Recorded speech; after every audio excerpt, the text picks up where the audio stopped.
take some questions. Yeah, great game. Obviously, iconic, tight game. Lived up to the billing. Both teams are really good. A lot of back and forth. We talked about that with the guys last night. I think trying to prepare our team for what a rivalry game looks and feels like. The fact that you can have there's going to be tons of emotion in it. There's going to be a lot of momentum swings, and you got to be able to ride the wave. You got to be able to stay in there. And honestly, too many examples to list of that, but found ways. Obviously, a lot of highlights on all sides. But I think really just the different sides of the ball, kind of battling back when weren't at our best. I mean, there's a lot of examples. Not scoring the first couple drives offensively when we were moving it, pretty good. Dennis coming back and making some of those kicks. Defensively, gave up some plays, but then got the 3 turnovers or 4, whatever it was. It's a lot of turnovers. Those were the difference in the game. So, yeah, it's pretty cool to be sitting here, get the 10th win, obviously getting a chance to go to the championship game. It's obviously very, very meaningful. And this is one of the toughest things to do in football is beat a good football team on senior night at their place. It's one of the hardest things to do in football. And with all that was riding on it on top of it, for us to find a way to get it done, it was a clutch performance by our team, a big-time win. For Corey to be the guy that ended, how special is that for him? And what'd you say to him on the field afterward? Yeah, it was really cool for him. I mean, you just never know when it's going to be your moment. And, he was ready. Shane made sure he had the call. And then he dropped back and made a great play on the ball. It wasn't an easy play. And so excited for Corey. I mean, he's worked hard behind the scenes, and a great example of don't worry about any outside expectations or what other people think. It doesn't matter. You just keep working and proving that things happen, and he's done a good job of that. Coach, you talked about playing from behind early on in the game and not being able to score. What was the biggest difference in the second half, both offensively and defensively, that kind of gave you guys the edge and being able to take the lead? Yeah, getting the turnovers were big, and I think the little surge there at the end of the half was really important, where we got down there. I think we missed one after the pick, and then we pick it off again and get down there, and Dennis bombs the field goal. And so that was a real, I think, important stretch. And yeah, I mean, we got turnovers defensively. Offensively, we did a much better job finishing drives after the first quarter, and that was the difference in the game. And with Travis out, how big was Austin for you with his game on the ground? He was huge, but like exactly what we expected him to be, exactly what he has been. There's not one person in that locker room surprised about the way he plays. He's worked, like another great example of the unselfishness of this team. He comes in, they're mixing time in the beginning. We started to ride Travis a little bit more. He could have got down. He could have quit practicing hard. He could have gotten selfish, not for 1 second, and there was no doubt in that locker room that he was ready. Caleb, how important was it to get Jordan Addison back for this one? I mean, we got guys that have stepped up in other big games.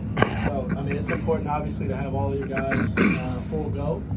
But if he wasn't, we were going to go out there and we were going to do what we've done past couple weeks. So, like I said, it was important. Glad to have him back. I said after he scored, I said, welcome back. Glad to have you. No, it's awesome having these guys out here and getting a win like this. What kind of a Heisman moment is this for Caleb Lincoln? I just don't. Having coached some guys like that in the past, one of the things, guys that win individual awards, whether it's a Heisman or a, Blitnikoff or Mackey or whatever it is, you don't focus on that. Like, we never think about that. Like, you're just trying to win each week for your team, and those are the guys that find a way to do it. So, he's been one of the best players in the country this year. He's played really well. All those things, it's just got to be. It's got to stay about the ball, and that's the most important thing. I know that's the most important thing to him and all of us. So, any of those things, come to fruition, that's great. But those are kind of byproducts, right? It's not why we're here. I know I can speak for him and say that's not why he's here. Caleb, what did you learn about this rivalry tonight? I played in probably 2 other games that were large rivalries. And I kind of went to this game kind of expecting the same thing. It's going to be a dogfight. You're going to have to do your job and do your job at a high level and keep fighting, keep swinging, because there's been games where we've been down going into the fourth quarter by by 10 points, 7 points. There's games where I came in and we were down by 21. We went down 14 today. So just trying to lead, keep my guys' heads up, because the game's never over in these big games. In games like this, do the swings feel like they're bigger both ways? No, swings are going to happen, and you have to be prepared for them. That's what Coach told us, and he prepares us that way. That swings are going to happen in this game. The thing is that you have to keep fighting. You have to stay together. Keep an unbreakable brother that we have. Shane, after the lumps the defense have taken this year to really make all these pivotal plays, what does that mean to you and to this unit? That's our goal. Just to remain consistent. Every week you come in and you got things you need to work on.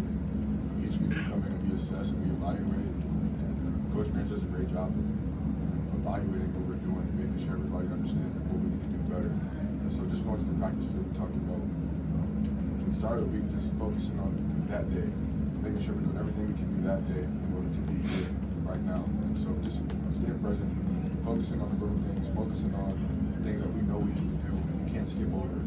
I think that's why we're able to do what we're at today. Lincoln, what happened tonight that was the biggest sign of growth this team has made from August? Being down 14, nothing, I think it was, and not even flinching, not even like thinking about flinching. Because you build these games up in your head, and the problem becomes when you try to decide like what's going to happen before it happens, right? You get so excited to play, you kind of dream of, oh, we're going to go play this unbelievable game and get off this lead, and you never sit there and think, oh well, we're going to be down 14-0. But I actually told the guys last night, I was referencing to one we were in last year at the other place, and all of a sudden we were down like 28-7 at half, and I kind of mentally like told the guys like we are capable of being down 28-7 at the end of the first quarter. Like we're capable of being down. Like we can make a lot of great plays. We can make some mistakes too. We can have some things go our way. The team we're playing is a good team. Like you can't write the script first. You just got to be ready to respond and respond with discipline. And for us to just respond like that over and over. And then the other thing I would say is how many guys stepped up that maybe haven't had like a statistically huge year tonight, right? I mean, obviously, Corey there at the end, Darwin Barlow. I mean, there's Austin. You go down the list, and I think, we keep talking about kind of the closeness and culture and togetherness of this team, and I think it was on full display tonight. Shane, what did you see on that last play that made you change the coverage? I didn't change it. I just made sure he knew what we were doing. Good communication. Yeah. Hey Caleb, just what's your thoughts on this being one of the first games on each side for UCLA SC, two black quarterbacks, the perspective of that and just the performance of tonight? Yeah, that's awesome. I mean, if you look at it like that, it's pretty awesome. But I go into it as it's just another quarterback over there that the defense has to go against, and then I have to go out and play versus their defense and try my best to help the Trojans go 1-0. Special teams almost became a part of the outcome of this game. What was the thought process between the long kickoffs versus the short kickoffs that kind of came back to bite you a little bit? No, it was a part of the outcome. It always is. Made a few, obviously. I mean, again, that field goal right there at the end of the half was so clutch. Yeah, we had a plan to sky kick a couple of them. I think the last one that we did, we just didn't hit a good ball. I think we hit it about 10 to 15 yards shorter than where we wanted to. We did a pretty good job covering kickoffs. Other than that, they're dangerous. They've done a really nice job in KOR all year. So we wanted to try to give them a few different looks.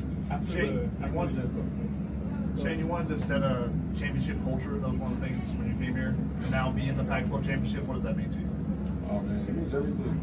Kind of just thinking back to when we all got here, the main thing that we wanted to do was come together and have an unbreakable brotherhood.